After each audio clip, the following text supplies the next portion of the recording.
में बंद समाजवादी पार्टी के नेता आजम खां रिहा हो गए हैं। बेटे अदीब और अब्दुल्ला आजम उन्हें लेने सीतापुर जेल पहुंचे। जेल से निकलने के बाद आजम ने हाथ हिलाकर अभिवादन किया। आजम खां की रिहाई मंगलवार सुबह 9 बजे होनी थी, लेकिन कागजी कार्रवाई के दौरान नया पेच सामने आ गया। आजम पर रामपुर कोर्ट में एक केस चल रहा था, जिसमें 6,000 रुपए के जुर्माने के आदेश हुए थे। उन्होंने जुर्माना नहीं भरा था, इसलिए रिहाई रोक दी गई थी। 10 बजे कोर्ट खुलते ही रिश्तेदार फरहानुल्लाह खान जुर्माने की रकम जमा की। वहां से ईमेल के जरिए सूचना जेल भेजी गई। इसके बाद रिहा हुए। जेल में किसी से मुलाकात नहीं होती थी, फ़ोन करने की भी मुझे इजाज़त नहीं थी, कोई राब्ता हो ही नहीं पाता था किसी से। तो 2 साल ये और 3 साल पहले 5 साल तो मैं बिल्कुल आउट ऑफ टच रहा, जानता ही नहीं बाहर की दुनिया है क्या। नहीं, देखिए, बदला तो वहाँ होता है जहाँ मैंने किसी के साथ बुरा किया हो। मैंने तो दुश्मनों के साथ भी बहुत अच्छा सलूक किया। पूरी सरकार में कोई ये कह ही नहीं सकते कि मेरे कलम से किसी के साथ नाइंसाफ़ी हुई हो। आजम के खिलाफ 104 मुकदमे दर्ज हैं। 5 दिन पहले हाईकोर्ट ने उन्हें बार पर कब्जे से जुड़े मुकदमे में जमानत दी थी। तभी पुलिस ने शत्रु संपत्ति मामले में नई धाराएं जोड़ दी थी। 20 सितंबर को रामपुर कोर्ट ने इन धाराओं को खारिज कर दिया, जिससे रिहाई का रास्ता साफ हो गया।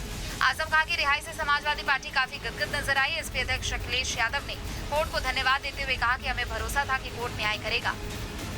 समाजवादी पार्टी के नेता आदरणीय आजम खां साहब, उनकी भी रिहाई हो चुकी है। इसके लिए मैं कोर्ट को धन्यवाद देना चाहता हूं। और यही हम समाजवादियों का भरोसा था कि कोर्ट न्याय करेगा और उन्हें न्याय मिलेगा। इसी बीच आजम खां के दूसरे पार्टी में जाने को लेकर अटकलें लगाई जाने लगी थी, लेकिन एसपी महासचिव शिवपाल यादव ने साफ किया कि वो किसी भी दूसरे पार्टी में नहीं जाएंगे। कोर्ट ने उन्हें जमानत और केसों में राहत दी है, इसके लिए हम कोर्ट का स्वागत करते हैं। सब झूठी खबरें हैं। समाजवादी पार्टी पूरी तरह से मदद कर रही है। सीतापुर जेल से बाहर आने के बाद आजम खां को लेने पहुंचे कार्यकर्ताओं की 25 गाड़ियों का पुलिस ने चालान कर दिया। ट्रैफिक पुलिस का कहना है कि ये सभी गाड़ियां नो पार्किंग जोन में खड़ी थी। ट्रैफिक व्यवस्था को बेहतर करने के लिए एक्शन लिया गया है। मुरादाबाद से एसपी सांसद रुचि वीरा की पुलिस से तीखी बहस भी। यूपी के बड़े चेहरे के तौर पर आजम खां का अपना सियासी रसूख है। सियासतदानों का मानना है कि आजम की रिहाई से यूपी में सियासी उबाल आएगी। खासतौर पर पश्चिमी उत्तर प्रदेश का सियासी पारा चढ़ना तय माना जा रहा है। Team news team. एसपी नेता आजम खान के रामपुर पहुंचने पर कार्यकर्ताओं और समर्थकों में खुशी की लहर दौड़ गई। बड़ी तादाद में लोग फूल मालाएं लेकर उनका स्वागत करते दिखे। हालात को काबू में रखने के लिए पुलिस ने चप्पे चप्पे पर सुरक्षा के कड़े इंतजाम किए। रामपुर पहुंचने के दौरान आजम खान के काफिले को रामपुर बॉर्डर पर रोक दिया गया। इस दौरान आजम समर्थकों और पुलिस के बीच तीखी नोकझोंक देखने को मिली। आराम से से बात हो गई, 5-5 करके निकालो। हाँ तो मैं निकालूंगा ना, इसको पीछे करे निकालूंगा, इसको दाहिने कराइए, दाहिने नहीं निकाल, अभी नहीं पीछे निकाल, अभी पहले इधर साइड, अभी मैं निकाल कर लो भाई, सब निकालूंगा। गाड़ियों को बॉर्डर पर रोकने को लेकर आजम खान ने पुलिस प्रशासन से नाराजगी जताई। उन्होंने अधिकारियों से कहा कि क्यों परेशान कर रहे हो और कितना जुल्म करोगे। कार्यकर्ताओं की सभी गाड़ियों को रामपुर के लिए निकलने दो, आपका कोई इंतजाम सही नहीं है। मेरे लोग नहीं, ये तो मुसाफिर हैं लोग, जो बाहर के मुसाफिर चल रहे हैं। उनको क्या मतलब परेशान करने से? कोई दिल्ली जा रहा है, कोई कहीं जा रहा है, आप सब लोगों को मेरी वजह से रोक रहे हैं। क्यों आखिर मेरी वजह से परेशान कर रहे हैं आप लोगों को? तो उनकी क्या मंशा? आप भैया मुझे नहीं मालूम। आजम खान की गाड़ी के साथ कार्यकर्ताओं की 5 गाड़ियों को रामपुर के लिए जाने दिया गया। दूसरी गाड़ियों को सीमा पर ही रोक दिया गया। इस दौरान रुके हुए कार्यकर्ताओं की पुलिस से नोकझोंक हुई। प्रशासन का कहना है कि सुरक्षा कारणों से एक बार में सिर्फ 5 गाड़ियां ही आगे जाने दी जाएंगी। सीतापुर जेल से रिहा होने के बाद एसपी नेता आजम खान का काफिला मंगलवार शाम करीब 4:45 बजे रामपुर जिले में दाखिल हुआ। बॉर्डर पर आजम खान के शुभचिंतक और समर्थक बड़ी तादाद में मौजूद रहे। जिले के अंदर प्रशासन ने कई जगहों पर पुलिस बल तैनात कर रखा है। रामपुर में सुरक्षा को लेकर प्रशासन पूरी तरह अलर्ट है। Team news state. मुख्यमंत्री पुष्कर सिंह धामी की अध्यक्षता में आज सुबह हुई मंत्रिमंडल की बैठक में कई महत्वपूर्ण निर्णय लिए गए और इसमें सबसे महत्वपूर्ण निर्णय एरोमेटिक सेक्टर का है। और सगंध पादप जो औषधीय पौधे हैं, सुगंधित पौधे हैं, उनकी खेती करने के लिए 91,000 किसानों को लगाया जाएगा, उनको सब्सिडी दी जाएगी और 1 हेक्टेयर से नीचे खेती करने वालों को 80% सब्सिडी उस पर दी जाएगी और ये सब्सिडी पौधा खरीद को लेकर के होगी। और इसके पीछे एक मंशा सरकार की ये है कि एरोमेटिक सेक्टर ही एक ऐसा सेक्टर है जो लगातार किसानों की आर्थिकी के साथ ही प्रदेश की आर्थिकी को भी आगे बढ़ा सकता है। दूसरा, कारागार विभाग में कई ऐसे पद थे जो खाली पड़े थे और कई ऐसे और पद थे जिनकी आवश्यकता थी और आउटसोर्सिंग के पद भी कई थे जिनको लेना आवश्यक था, तो कारागार विभाग में भी पदों की संख्या बढ़ा दी गई है। इसके अलावा जो गरीबों के लिए एक जो पीएम आवास योजना के तहत जो फ्लैट बन रहे थे उनमें जो धनराशि बढ़ गई थी तकरीबन, जिसकी जो अमाउंट 23 करोड़ के आसपास है, तो सरकार ने उसको राजकोष से देने का निर्णय लिया है। और इसके साथ ही कक्षा 1 से 5 तक ऐसे बच्चे जो स्कूल नहीं जा सकते, तो दूरदर्शन के ऐसे 5 चैनल हैं जो घर बैठे हुए बच्चों को पढ़ाने का काम करते हैं। उन पर विषयवार पढ़ाई चलती है और उन बच्चों को वो दिखाए जाते हैं, ये जानकारी दी जाती है और इसके प्रचार प्रसार के लिए, इसके कार्यशैली के लिए कई पदों को आज सृजित करने की मंजूरी भी कैबिनेट ने दी है। और इसके अलावा सर्वोच्च न्यायालय का आदेश है कि 2010 से पूर्व के जितने भी शिक्षक हैं उनको टीईटी यानी टेट का एक इम्तहान देना होगा, तभी उनका प्रमोशन होगा। तो उसके लिए भी आज सरकार ने एक पुनर्विचार याचिका सुप्रीम कोर्ट में दाखिल करने का निर्णय लिया है, उसको कैबिनेट में पास कर दिया गया है। अंतर्जातीय दिव्यांग से शादी करने पर अभी तक जो 25,000 रुपये मिलते थे, उसकी अनुदान की राशि बढ़ाकर 50,000 रुपये कर दी गई है। तो इस तरह के कई फैसले आज यहाँ पर मंत्रिमंडल की बैठक में लिए गए हैं जिनके दूरगामी परिणाम होंगे। अपने सहयोगी कैमरामैन सुनील कुमार के साथ न्यूज स्टेट के लिए देहरादून से Ajit Singh Rathi. Gaming app 1X की मामले में जांच का दायरा लगातार बढ़ता जा रहा है। इसी मामले में मंगलवार को खुद पूर्व क्रिकेटर युवराज सिंह ईडी के समक्ष पेश हुए। ईडी के अधिकारी लगातार 1X से जुड़े हुए तमाम वो लोग जो उसके प्रचार में या उसकी साझेदारी में शामिल थे उनसे पूछताछ कर रही है और इसी कड़ी में युवराज सिंह से भी पूछताछ हुई। उनसे कई महत्वपूर्ण सवाल पूछे गए जिनको लेकर अब सूत्र बता रहे हैं कि आगे जांच की जाएगी। इससे पहले इस जांच में रॉबिन उत्थप्पा और सुरेश रैना भी ईडी के समक्ष पेश हो चुके हैं। वीडियो जर्नलिस्ट जयराम यादव के साथ मोहित बख्शी, न्यूज स्टेट। केंद्र सरकार ने पंजाब को आज 2 बड़ी सौगातें दी हैं। काफी पहले से पंजाब के लोगों की मांग थी, जिस पर आज रेल मंत्रालय ने मंजूरी की मुहर लगा दी है। राजपुरा से मोहाली तक नई रेल लाइन बिछाने को मंजूरी मिल गई है। यह 18 किलोमीटर लंबी है और 443 करोड़ रुपए का इस पर खर्च आएगा, जिससे मालवा क्षेत्र का सीधा संपर्क चंडीगढ़ से होगा और लोगों को बेहतर सुविधा भी उपलब्ध हो पाएगी। इसके साथ ही फिरोजपुर से लेकर दिल्ली तक की नई वंदे भारत ट्रेन भी रेलवे मंत्रालय ने दी है, जिसका पूरा पंजाब स्वागत कर रहा है। ये बेसिकली जैसा समझाया अभी, ये तीनों जिले, साफ नाम बता दो आप। फतेहगढ़ साहिब, अम्बाला मेन लाइन है सर, ये अमृतसर, जहाँ सराय बंजारा से ये सर टिकअप करेगा हमारा चंडीगढ़ की तरफ।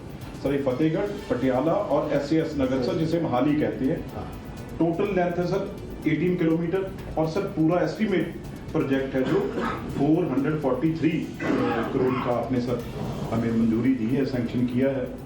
तो सर अब इसमें डायरेक्ट कनेक्शन है जो बिटवीन राजपुरा एंड मोहाली। तो ये सब कम से कम जो ट्रैवल डिस्टेंस है वो सर 66 किलोमीटर इसमें कम होगा। पंजाब को लेकर प्रधानमंत्री के द्वारा की गई घोषणाओं पर अब केंद्र सरकार धीरे धीरे आगे बढ़ती हुई नजर आ रही है। सहयोगी जयराम यादव के साथ विकास चंद्र, न्यूज स्टेट, उत्तर प्रदेश, उत्तराखंड। दिल्ली के जहांगीरपुरी इलाके में कुट्टू का आटा नवरात्र के दौरान खाने पर 150 से 200 लोगों की हालत गंभीर हो गई। स्वास्थ्य विभाग के अधिकारियों में हड़कंप मच गया, जहां 150 से 200 लोगों को BGRM हॉस्पिटल के अंदर में भर्ती कराया गया है, जहां पर उनका उपचार चल रहा है।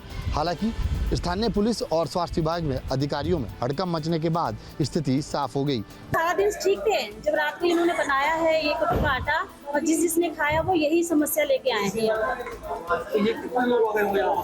यहाँ 200 से ऊपर ही होंगे सर, क्योंकि रात के 11 बजे से स्टार्ट है यहाँ पर आना। सर हम लोग ने तो सोचा था कि यहाँ पे आके हमें पता चला कि ये दिक्कत हो रही है कि कुट्टू के आटे से इन्फेक्शन हुआ है। रात को व्रत था तो उन्होंने सुबेरे को 4 बजे से उनको उल्टियाँ वगैरह सब चीज हो रही थी, उल्टी, बेचैनी, यार आधा शरीर तो उनका मतलब कांप रहा है बहुत ज्यादा, ऐसा हो रहा है। प्रॉब्लम कुट्टू का आटा खाने से हुई है, बेहोशी की हालत, चक्कर आना, उल्टी होना।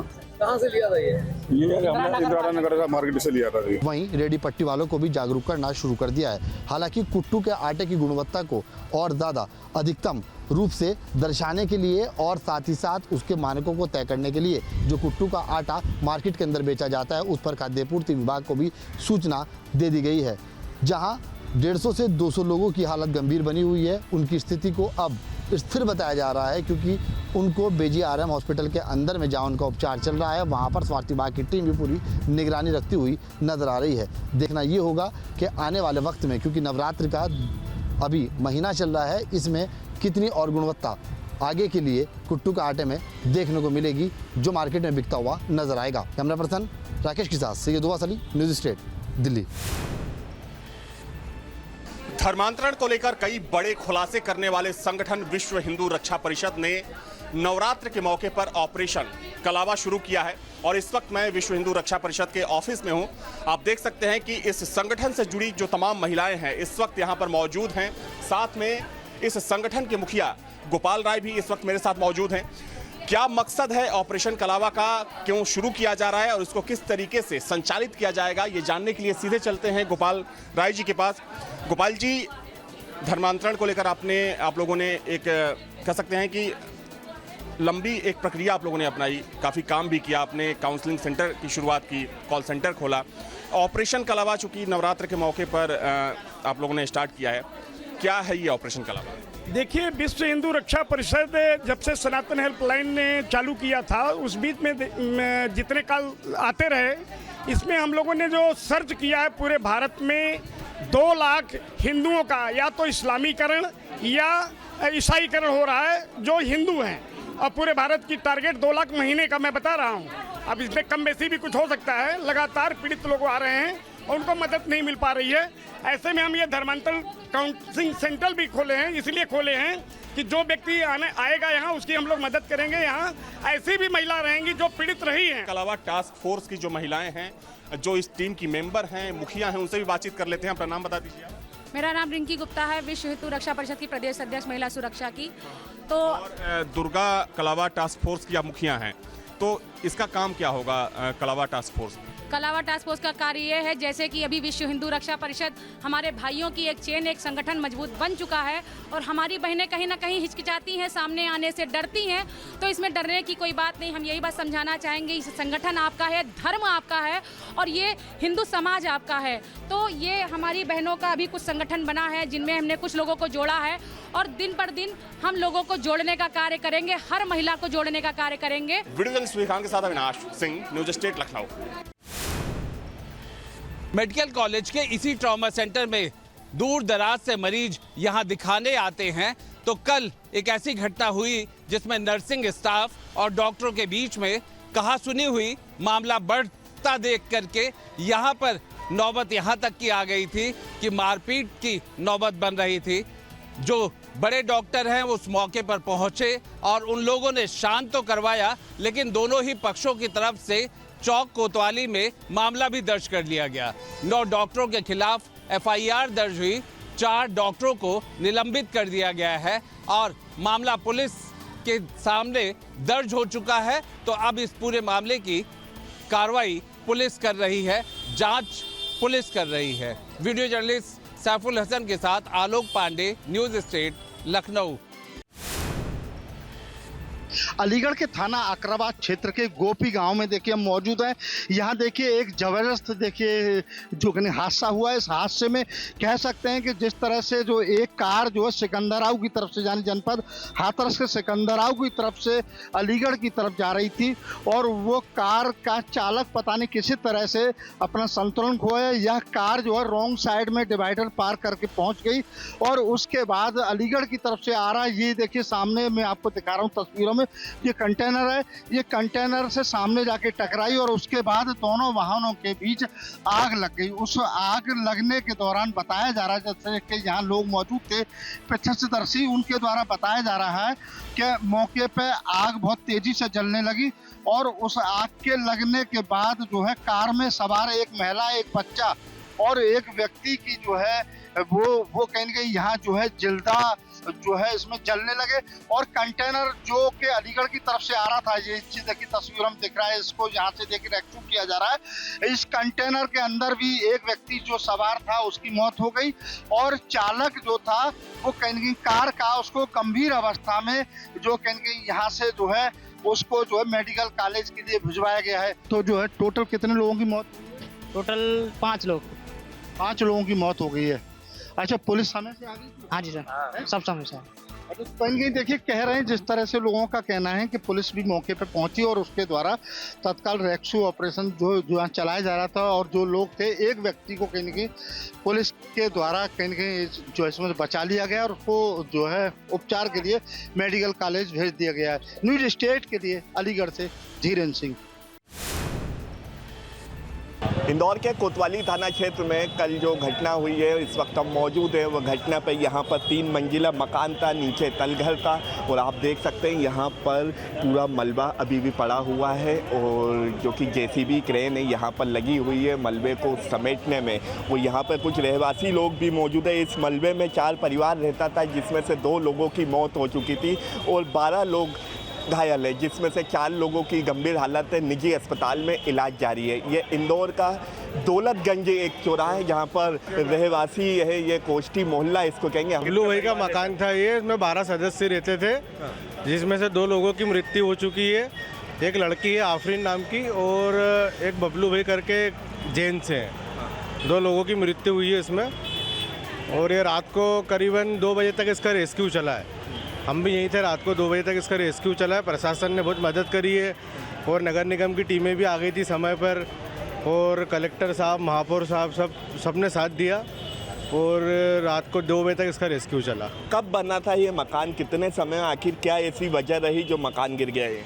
ये अभी आगे से सूचना मिली कि ये 12-15 साल पहले पुरानी मकान था ये और इसके आसपास कोई सपोर्ट नहीं था और इसमें ठेकेदार की भी गलती होना चाहिए। मैं तो मानता हूँ कि बहुत, अगर ये 15-20 साल पुराना भी मकान है तो इसमें ठेकेदार की भी गलती होना चाहिए। तो कहीं ना कहीं एक ठेकेदार की भी जिम्मेदारी इसमें देखने को मिलती है। आने वाले समय में देखना होगा कि किस प्रकार से यह पूरे मामले की जांच की जा रही है। इंदौर से न्यूज स्टेट के लिए आशीष यादव।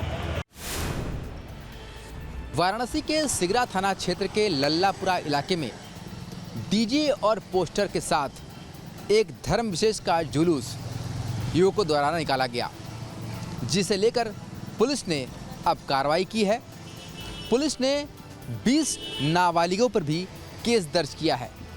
दरअसल धर्म विशेष की इस जुलूस को प्रचारित किया गया था, जिसमें आई लव मोहम्मद लिखा हुआ पोस्टर और बैनर भी शामिल था। इस जुलूस में भारी संख्या में युवकों को दिखाया गया, जबकि इस जुलूस की किसी भी तरीके का परमिशन पुलिस प्रशासन की तरफ से नहीं दिया गया था और ना ही आवेदन किया गया था। ऐसे में इस तरीके का जुलूस निकालकर कहीं ना कहीं शांति व्यवस्था भंग हो सकती थी और इसीलिए अब पुलिस ने इस पर कार्रवाई भी की है। 20 नाबालिगों पर केस तो दर्ज हुआ ही है, साथ ही लोगों को ये चेतावनी भी दी गई है कि किसी भी धर्म विशेष का कोई भी किसी तरह का जुलूस बिना पुलिस के परमिशन के निकाल नहीं सकता और ऐसा करने वालों को अब पुलिस कठोरता के साथ कार्रवाई करेगी। और पुलिस ने इस बात की भी घोषणा की है कि इस तरीके का अगर कोई भी जुलूस निकलता है तो तत्काल लोग भी पुलिस को सूचित करें। किसी तरीके का कोई भी बिना परमिशन के जुलूस या धरना या प्रदर्शन बर्दाश्त नहीं किया जाएगा। वीडियो जर्नलिस्ट शिवम मिश्रा के साथ सुशांत मुखर्जी, न्यूज स्टेट, वाराणसी। वाराणसी के नगर निगम परिधि में लगभग 250 से भी अधिक मीट और मछली की दुकानें हैं, पर शारदीय नवरात्र के दौरान इन पूरी दुकानों का बंद करने का निर्देश है। हम सबसे बड़े मार्केट में हैं वाराणसी के, जहां पर मीट और मछली बेची जाती है। यहां पर दुकानदार हैं जो इस काम को करते हैं। ये बताइए किस तरीके का आदेश आया है और अभी आप लोग क्या कर रहे हैं? अभी हम लोग बस बैठे हैं, बस कोई बिक्री बट्टा नहीं है, बंद करने का आदेश आया तो अभी चल रहा है। सारी दुकानें देखिए बंद हैं, 2-4 दुकान खुली उसकी भी बिक्री बट्टा है नहीं कुछ। ये बताइए किस तरीके से रोजी रोटी चल रही है आप लोगों की, क्योंकि इस समय तो चल रहा है, बहुत ख़राब चल रहा है भाई साहब। इस समय बहुत अच्छी दुकानदारी नहीं है, हम लोग खुद एकदम बेकार बैठे हुए हैं। तो देखिए इस समय जो आदेश है कि पूरी तरीके से जो मीट और मछली की दुकानें हैं वो बंद रहेंगी और इस आदेश को पूरे नगर निगम की सीमा में यहाँ पर जारी कर दिया गया है। ऐसे में आप देखिए सारी दुकानें जो हैं वो फ़िलहाल बंद हैं और 9 दिनों तक ये दुकानें इसी तरीके से बंद रहने वाली हैं। चूँकि नगर निगम का आदेश है कि बंद करने का, तो पूरी तरीके से इस समय वाराणसी के नगर निगम की सीमा के अंदर दुकानों को बंद रखा गया है। वीडियो जर्नलिस्ट शिवम मिश्रा के साथ सुशांत मुखर्जी, न्यूज़ 8 वाराणसी। मेरठ में रैपिड रेल के पिलर पर लिखा यही वो संदेश है जो इन दिनों नई सुर्खियां बटोर रहा है। बीते दिनों 10 रुपए के नोट पर सोनम बेवफा है, मुस्कान कातिल है जैसे स्लोगन ने खूब सुर्खियां बटोरी। अब बाजार में नया स्लोगन आया है, पूजा तुम कहाँ हो। स्लोगन में आशिक ने अपना नाम अरुण लिखा है और साथ में ये भी लिखा है कि वो बिजनौर का रहने वाला है। आशिक ने रैपिड रेल के सफेद पिलर पर 3 पंक्तियों में पूजा के नाम संदेश लिखकर अपना दर्द दिल बयां किया है। संदेश में ये भी लिखा है कि वो 17 साल से पूजा की तलाश कर रहा है, जिसके बाद कई सवाल भी खड़े हो रहे हैं। मेरठ के परतापुर इलाके में रैपिड रेल के पिलर पर लिखा संदेश सोशल मीडिया पर सुर्खियां बटोरने लगा। ये हाल तब है जब इसी महीने मेरठ में प्रधानमंत्री आने वाले हैं। उनके लिए शहर में चाक चौबंद सुरक्षा व्यवस्था की जा रही है। इस बीच कोई मेट्रो पिलर पर डीप स्प्रे से कुछ लिखकर चला जाए तो व्यवस्था पर सवाल उठना भी लाजमी है। हालांकि खबर मिलते ही रैपिड रेल के अधिकारियों ने स्लोगन को सफेद रंग से पुतवा दिया है। रैपिड रेल के पिलर से फिलहाल स्लोगन को हटा दिया गया है, लेकिन सवाल अब भी बरकरार है कि स्लोगन लिखने वाला कौन था, पूजा कौन है और 17 साल से उसकी तलाश का क्या मामला है। सवाल ये है कि सोनम बेवफा और मुस्कान कातिल है की तरह ये भी सिर्फ सुर्खियां बटोरने के लिए इस्तेमाल किया गया स्लोगन तो नहीं।